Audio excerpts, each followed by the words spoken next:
Hello friends नमस्ते आजको लेसनमा चाहिँ डेली कन्भर्सेसनमा प्रयोग भइराख्ने टु र एनफ र एनफको चाहिँ प्रयोगको बारेमा यो कसरी प्रयोग गरिन्छ अथवा डेली स्पिकिङमा यसको प्रयोग कसरी हुन्छ भन्ने बारे नै भिडियो बनाएको छु Now let's see the first slide. First slide. Okay. Two or enough. Two and enough.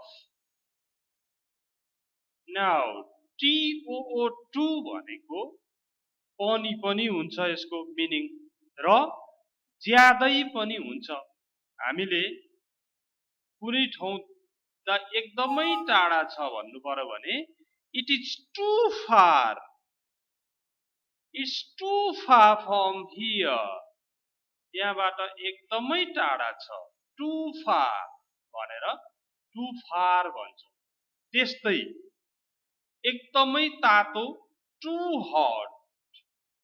The tea is too hot to drink. त्यो चिया पिउनलाई अत्यन्तै तातो छ पिउनै नसकिने छ Okay. Now first number, my son is too young to go to school. My son is too young to go to school. मेरो छोरो school जानलाई साह्रै सानै छ too young छ My son is too young to go to school. Okay?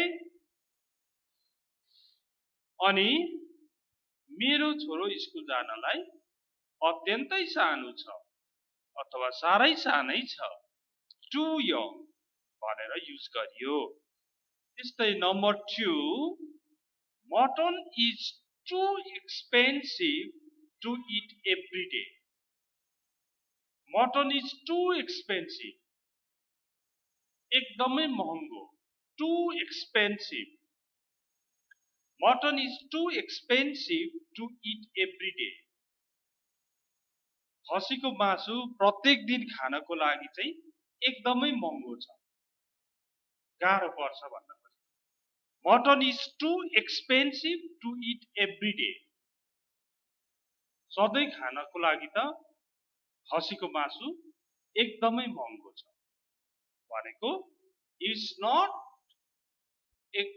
cheap यो सस्तो छैन इट्स too expensive यो त एकदमै महँगो छ Mutton is too expensive to eat every day. Okay? Now, number 3. The water is too dirty to swim in. Okay? The water is too dirty. Dirty फोहोर भयो. Too dirty भनेको एकदमै फोहोर. The water is too dirty to swim in. अब तपाईले Bagmati रिभरमा swim गरौँ भनो कसैले let's not swim here हामी यहाँ पौडी नखेलौं व्हाई किन the water is too dirty to swim in पौडी खेल्नलाई पानी अत्यन्तै फोहोर छ ओके अब तपाईलाई फ्यान झुन्डाइदिनु न फिक्स गर्दिनु सेट गर्दिनु भन्यो कसैले अब सिलिङ चाहिँ धेरै माथि छ The ceiling is too high to fix the fan. Ceiling चाहिँ फ्यान फिक्स गर्नलाई अत्यन्तै माथि छ धेरै अग्लो ठाउँमा छ The ceiling is too high to fix the fan. I need a chair. I need a table. मलाई त टेबल चाहियो Why? किन The ceiling is too high to fix the fan. Fan fix गर्नको लागि त यो त अत्यन्तै अग्लो ठाउँ भयो यो त सकिदैन too high The ceiling is too high to fix the fan.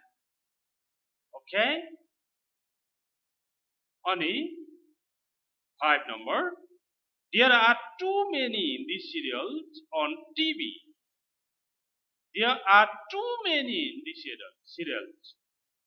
एकदमै बढी. Too many. Many भनेको धेरै.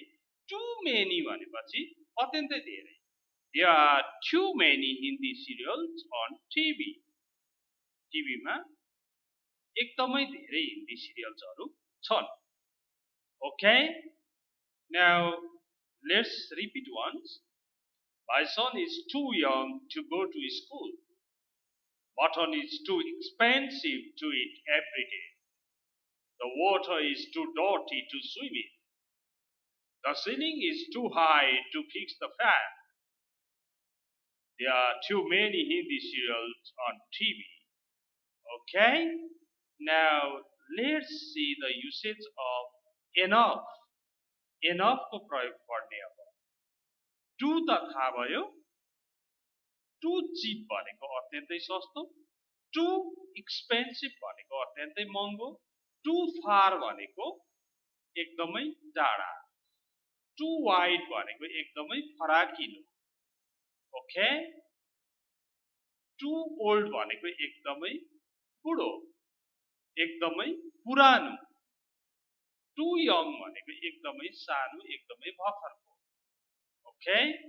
Now let's see enough. Enough भनेको प्रशस्त. ENOUGH enough. Enough भनेको प्रशस्त. There are not enough books in the library. लाइब्रेरीमा प्रशस्तै बुक छैनन्. प्रशस्त छैनन्, पुग्ने. Enough भनेको पुग्ने, प्रशस्त. There are not enough books in the library. लाइब्रेरीमा प्रशस्त बुकहरू अथवा पर्याप्त किताबहरू छैनन्. There are not enough books in the library. Okay?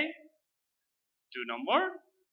I don't have enough money to hire a taxi. You can catch a taxi. तिमीले taxi लिन सक्छौ. You can hire a taxi. तिमी ट्याक्सी हायर गर्न सक्छौ भन्यो. अब तपाईसँग पैसा छैन त्यति. पुग्ने पैसा छैन. पैसै नभएको त होइन. ट्याक्सी हायर गर्ने पैसा छैन. I don't have enough money to hire a taxi. Okay? Taxi hire गर्नलाई पुग्ने पैसा छैन. भाडामा लिनलाई पुग्ने पैसा मसँग छैन. 3 number. This room is not wide enough to put a table. This room is not wide enough to put a table. यो कोठा टेबल राख्नको लागि फराकिलो छैन. अरु सामान राखिसकेको होला. यसमा an extra table भन्न पनि सकिन्छ. This room is not wide enough to put an extra table. Extra table राख्नको लागि यो पर्याप्त फराकिलो छैन. This room is not wide enough to put an extra table. An extra extra table. के भयो त? This room is not wide enough to put an extra table. यहाँ फाल्टु टेबल राख्नको लागि यो कोठा पर्याप्त फराकिलो छैन. Hari has enough money to buy a car. हरिसँग कार किन्नलाई पर्याप्त पैसा छ. She is not old enough to get married. उनी विवाह गर्नको लागि पर्याप्त ठुली भएकी छैनन्. She is not old enough. उनको उमेरै पुगेको छैन. She is not old enough to get married. My daughter is not old enough to get married. मेरो छोरी विवाह गर्नलाई पर्याप्त उमेर पुगेको छैन. Okay? Now let's repeat once. There are not enough books in the library. I don't have enough money to hire a taxi. This room is not wide enough to put an extra table. Hari has enough money to buy a car. She is not old enough to get married. Okay, these are different usage of to and enough. Enough र to को प्रयोग चाहिँ यसै गरी गरिन्छ daily कन्भर्सेसनमा. Okay, यो enough पछाडि जस्तो white भन्ने एडजेक्टिभ हो, यसको पछाडि enough जोडेको छ. white enough, old enough. ऊ पर्याप्त ट्यालेन्ट छैन. सपोज ऊ म्यानेजर हुनको लागि पर्याप्त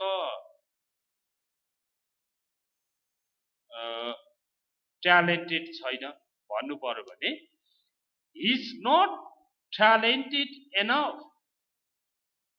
Okay, he is not smart enough.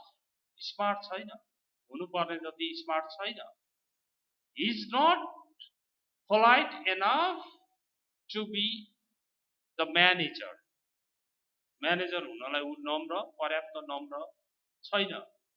त्यस्तो कुराहरू पनि यसमा पर्छ. र एनफ बुक्स भनेको चाहिँ यो चाहिँ एनफ पछाडि नाउन आउनेवाला चाहिँ पर्याप्त. एनफ वाटर भन्यो भने पर्याप्त पानी, एनफ बुक्स भन्यो भने पर्याप्त किताबहरू हैन, एनफ मनी भन्यो भने पर्याप्त पैसा. यसरी कि त एनफ पछाडि नाउन आउँदो रहेछ, कि त अगाडि एडजेक्टिभ आउँदो रहेछ अनि एनफ जोडिदो रहेछ. Okay, in this way we finish this video. and केही विद्यार्थी साथीहरू जो चाहिँ चितवन और सराउन्डिङ डिस्ट्रिक्ट्समा बस्नुहुन्छ, उहाँहरूलाई चाहिँ एकदम हट एन्ड फास्ट इङ्ग्लिस सिक्नु पर्यो, आइल्स प्रिपेयर गर्नु पर्यो र एड्रेसै कहीँ पनि भेटिएन भन्नुभएको हुँदा यहाँनेरि मैले एउटा पेजमा चाहिँ एड्रेस पनि राखिदिएको छु, जहाँ चाहिँ विद्यार्थीहरूले आएर आइल्स, इङ्ग्लिस ल्याङ्ग्वेज, टोफल, सिएई, पिटिई जस्ता कोर्सहरू गर्न सक्नुहुन्छ र स्टडी अब्रोडको काम गर्न सक्नुहुन्छ, प्रोसेस गर्न सक्नुहुन्छ. त्यसको लागि नै यो पेज दिएको हो. यो फ्री इङ्ग्लिस त छँदैछ. युट्युबमा जाने /c/the best preparation गरेर यो सर्चमा क्लिक गर्ने बित्तिकै सिधै यो च्यानल नै खुल्छ. प्लेलिस्टमा जाने, के पढ्ने हो आफ्नै इच्छा अनुसार सेलेक्ट गरेर पढ्ने र आफ्ना केही समस्याहरू भए इमेल गर्नुभयो भने पनि विदिन अ विक, एक हप्ताभित्रमा रेस्पोन्स गर्न सकिन्छ. Okay, it is information. and thank you very much for watching this video. Good luck.